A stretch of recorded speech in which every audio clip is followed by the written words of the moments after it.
بسم الله الرحمن الرحيم والصلاة والسلام على أشرف المرسلين. إذا نبدأ على بركة الله. إذا التهيؤ والاستعداد للامتحان الوطني. Donc on va commencer par le premier, donc étudier la fonction la plus importante, la fonction logarithme népérienne ln. Donc voilà l'énoncé du premier problème. On pose fx égale ln x moins 2 sur x moins 1. Grand 1, premièrement déterminer df, deuxièmement calculer les limites de fx lorsque x tend vers plus ou moins l'infini, lorsque x tend vers 1 moins, lorsque x tend vers 2 plus, et interpréter géométriquement les résultats trouvés. Troisième question, petit a vérifier que pour tout x dans df f'x égale 1 sur x moins 1 fois x moins 2, petit b donner le tableau de variation de f, et grand 2 soit j'ai la restriction de f à l'intervalle i égale l'intervalle ouvert de plus infini. La première question montre que j'ai admis une fonction réciproque g moins 1 définie sur un intervalle j à déterminer, ou bien montrer tout simplement que g est une fonction bijective de bien sûr i vers un intervalle j à déterminer. La deuxième question, calculer l'image réciproque de moins ln2. Autrement dit, calculer g-1 de moins ln2. Deuxième question, montre que g-1 est dérivable en moins ln2 et calculer le nombre dérivé de la fonction réciproque en ce point, c'est-à-dire en moins ln2. Bien sûr, la quatrième question, calculer g-x pour tout x dans j. Retrouver à nouveau, bien sûr, le calcul de g-1 de moins ln2. La dernière question, construire dans un même repère, bien sûr, orthonormé OIJ, les deux courbes CF et C-G. Donc, on va bien sûr passer, donc on va faire la solution. Donc, solution. Donc, la première partie, Donc, pour déterminer df, donc, la première des choses, il faut bien sûr expliciter les conditions qui sont exigées par le dénominateur et le ln. Donc, le ln nous impose que le nombre qui est à son intérieur doit être strictement positif, et le dénominateur, bien sûr, nous impose qu'il soit non nul. Donc, on a deux conditions à vérifier. Donc, fx appartient à R, si seulement si, les deux conditions doivent être réalisées. Donc, x-2 sur x-1 doit être strictement positif, et le dénominateur, lui aussi, doit être différent de 1. Or, nous savons que A sur B et AB en maths, ils ont même signe. Donc, puisque A sur B et AB ont même signe, donc on va profiter de ce résultat. Donc, au lieu de, bien sûr, de travailler avec x-2 sur x-1 strictement positif, donc on travaille avec le produit tout simplement, vu cette propriété, puisque A sur B et A fois B ont même signe. Donc, il vaut mieux travailler avec le produit strictement positif et x différent de 1. Bien sûr, cette condition, elle est incluse dans la première, donc il suffit de conserver la première condition. Donc, nous aurons x-2 multiplié par x-1 strictement positif. Donc, pourquoi on a préféré le produit? C'est tout simplement puisque d'après le tronc commun, donc on sait le signe d'un trinôme ax carré plus bx plus c, c'est le signe de moins a, et à l'intérieur des racines, et signe de a à l'extérieur, dans le cas bien sûr où le discriminant est strictement positif, comme c'est le cas, puisque cette équation x-2 fois x-1 égale à 0 a deux racines distinctes qui sont 2 et 1, donc il suffit de dresser un petit tableau de signes. Donc voilà le tableau de signes, les solutions sont 1 et 2, donc moins l'infini plus l'infini. Et nous divisons facilement, bien sûr, le signe du trinôme x-2 multiplié par x-1, donc les solutions sont 1 et 2. A, c'est le signe de x carré, bien sûr, c'est 1, donc le signe de moins 1, c'est négatif, donc on a le moins entre les racines, et à l'extérieur, plus. Donc, ceci implique, bien sûr, que le domaine de définition de f est égal à moins l'infini 1, union intervalle de plus infini. Donc, voilà pour la première question. Maintenant, on va passer à la deuxième question, autrement dit, les limites aux bornes du domaine de définition. Donc, deuxième question. Donc, limite, commençons par limite de fx, lorsque x tend vers plus ou moins l'infini. Donc, chaque fois qu'on a un même résultat, bien sûr, donc il vaut mieux ne pas séparer les limites. Donc, on a une possibilité de calculer les deux limites à la fois. Donc à quoi est égal? C'est égal la limite de ln x moins 2 sur x moins 1, lorsque toujours petit x tend vers plus ou moins l'infini. Et on va travailler avec la méthode, bien sûr, la technique qui est extraordinaire, la technique de changement de variable. On va poser tout ce qui est à l'intérieur de ln grand x. Donc nous aurons bien sûr limite de ln grand x. On va voir que grand x tend vers quoi. Donc grand x tend vers quel nombre? Donc pour cela, il suffit de calculer la limite, puisque grand x, en fait grand x, ce n'est rien d'autre que la fonction qui est à l'intérieur de ln, qui est bien sûr la fonction homographique x-2 sur x-1. Donc il suffit bien sûr de calculer la limite de x-2 sur x-1, lorsque petit x tend vers plus ou moins l'infini.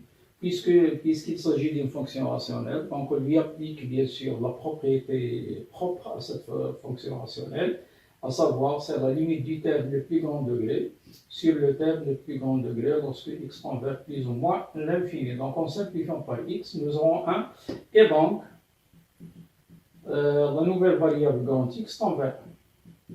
Donc la fonction limite fx lorsque petit x tend vers plus ou moins l'infini égale la limite, donc on va travailler avec la nouvelle variable, et grand x bien sûr tend vers 1, et puisque ln c'est une fonction continue, et on a vu dans la première leçon, la limite d'une fonction continue, donc c'est l'image de ce nombre par cette fonction, autrement dit égale ln de 1 qui n'est rien d'autre que 0. Donc, passons maintenant à l'interprétation géométrique. Donc, on va donner tout de suite l'interprétation géométrique. Donc, on abrégie IG, donc interprétation géométrique de ce résultat, puisque la limite lorsque x tend vers plus ou moins l'infini est égale à 0 qui est un nombre réel. Donc, la droite, bien sûr, d'équation cartésienne, en abrégé, d'équation cartésienne y égale 0. Y égale 0, qui n'est rien d'autre bien sûr que l'axe des abscisses, est une asymptote bien sûr horizontale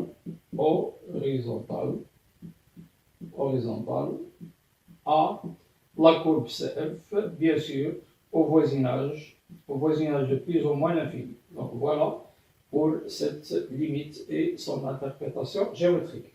Maintenant, on va passer aux limites de fx lorsque x tend vers 1 moins. Et pourquoi on n'a pas parlé de la limite lorsque x tend vers 1 plus? C'est tout simplement parce que la fonction n'est pas définie à droite de 1. Donc, toujours les limites suivent le domaine de définition. La fonction est uniquement définie, bien déterminée à gauche de 1, elle n'est pas déterminée, elle n'est pas définie, bien sûr, à droite de 1. Donc, on va adopter la même technique de changement de variable, c'est-à-dire limite de ln grand x, mais grand x tend vers quoi? Donc, on va calculer la même chose, puisque grand x ce n'est rien d'autre que la fonction homographique x-2 sur x-1. Donc, il suffit de calculer la limite de x-2 sur x-1 lorsque x tend vers 1 moins. Donc, si on remplace, nous aurons donc moins 1 sur 0. Donc, moins 1 sur 0 moins. Donc, on le met entre guillemets puisque cette écriture n'est pas valable. C'est tout simplement pour vous aider et faciliter, vous faciliter la tâche. Est égal à moins l'infini, donc, puisque un nombre négatif c'est 0 moins, pardon, c'est plus l'infini. Un nombre négatif c'est 0 moins, donc c'est plus infini, plus infini. Pourquoi on a 0 moins? Tout simplement parce que x tend vers 1 moins. Donc, ceci implique que x est strictement inférieur à 1, autrement dit, donc x moins 1 est négatif. Donc, nous trouvons une limite usuelle. Parmi les limites usuelles de la fonction ln, on a bien sûr, d'après le cours, 6 limites usuelles. Donc, c'est égal à plus l'infini, c'est une limite usuelle. Donc, vous voyez bien que cette technique de changement de variable est extraordinaire. Donc, n'hésitez pas, bien sûr, à l'utiliser dans vos calculs des limites de ln. La même chose, donc, on va passer à la limite de fx lorsque x tend vers 2+. La même remarque Pourquoi on ne peut pas parler de la limite de cette fonction à gauche de 2? C'est à cause du domaine de définition, puisque la fonction n'est pas définie à gauche de 2, elle est uniquement définie à droite de 2.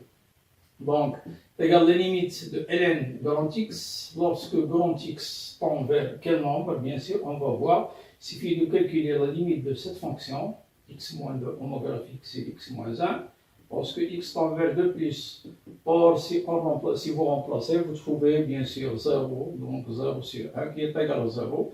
Et toujours, donc c'est une remarque très importante, chaque fois que vous trouvez 0 à l'intérieur de ln, c'est automatiquement un 0 plus, puisque jamais on trouve un 0 moins, puisque la fonction logarithme est déterminée ou bien est définie uniquement pour les nombres strictement positifs. Mais si vous voulez bien sûr savoir le signe de x-2, elle est figurée bien sûr dans ce tableau. Donc à droite de 2, regardez bien, x-2 fois x-1 positif, on a dit que le produit et le rapport ont le même signe. Donc x-2 sur x-1 a le même signe que le produit. Donc il est positif à droite de 2. Donc c'est un 0 plus. Donc là, on a un 0 plus. Et on trouve bien sûr une limite usuelle. Donc c'est égal à moins l'infini. Donc il suffit bien sûr.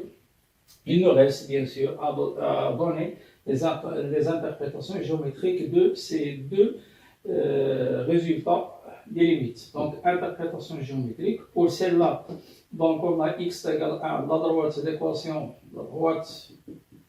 la droite d'équation cartésienne, x est égal à 1, est une asymptote,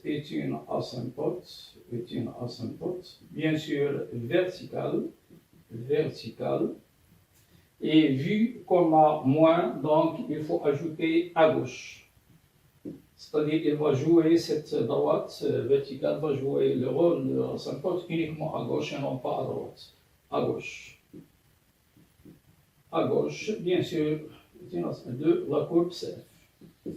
Même chose ici. Donc, la droite d'équation cartésienne, x est égal à 2, est une asymptote verticale, mais cette fois-ci, on a plus, donc c'est à droite. À droite de CF. Donc, on va passer bien sûr à la troisième question. Vérifiez que, donc, troisième question, petit a. Rappelons bien sûr comment l'appareil qui nous permet de calculer la dérivée de n'importe quelle fonction logarithme. Donc, ln de gx, bien sûr avec gx dérivable et strictement positive. Donc, sa dérivée, ce n'est rien d'autre que g'x sur gx. Donc, on a besoin de cette, bien sûr, règle principale qui va nous permettre de calculer facilement la dérivée de cette fonction. Donc, nous aurons donc, quel que soit x dans le domaine de définition de f, donc f'x est égal. La fonction se trouvant à l'intérieur, bien sûr, c'est x-2, donc c'est la dérivée de la fonction homographique sur la fonction elle-même, c'est-à-dire sur x-2, x-1 grâce, bien sûr, à cette règle. Or, on sait que la dérivée d'une fonction homographique, on a bien sûr deux méthodes. La méthode classique g sur h, qui est g'(h) moins gh' sur, bien sûr, h au carré. Et on a bien sûr une méthode qui est propre aux fonctions homographiques qui se calcule avec le déterminant. Donc, la première colonne, on met les coefficients de x, donc c'est 1, 1. Et les nombres, donc moins 2, moins 1, sur le carré de la fonction se trouvant dans le dénominateur, x-2 sur x-1. Est égal tout simplement, donc nous aurons moins 1, donc plus 2, donc plus 2, bien sûr, moins 1, donc c'est 1 sur x-1 au carré, multiplié par l'inverse. Donc, on va utiliser les résultats des calculs numériques, donc c'est x-2. Cela va nous permettre de simplifier avec x-1 et on va trouver le résultat final 1 sur x-1, x-2. Or, ce nombre, bien sûr, est strictement positif, le numérateur est strictement positif, et le nombre x-1 sur x-2, pardon, et celui, c'est le nombre qui est à l'intérieur de ln. Donc, il est strictement positif. Attention, beaucoup d'élèves oublient, bien sûr, qu'on travaille dans le domaine de définition et commencent, bien sûr, à étudier le signe du nombre x moins 2, ce qui est faux, puisqu'on travaille dans le domaine de définition et ce nombre est déjà à l'intérieur de Ln, donc il est strictement positif. Donc, nous aurons f' strictement positif. Cela, bien sûr, va impliquer que f est strictement croissante. Est strictement croissante sur son domaine de définition. Donc voilà pour la première partie. Donc on va se retrouver avec la deuxième partie. Bien sûr, soyez au rendez-vous et n'oubliez pas, bien sûr, de partager le contenu de la chaîne avec les autres et merci infiniment.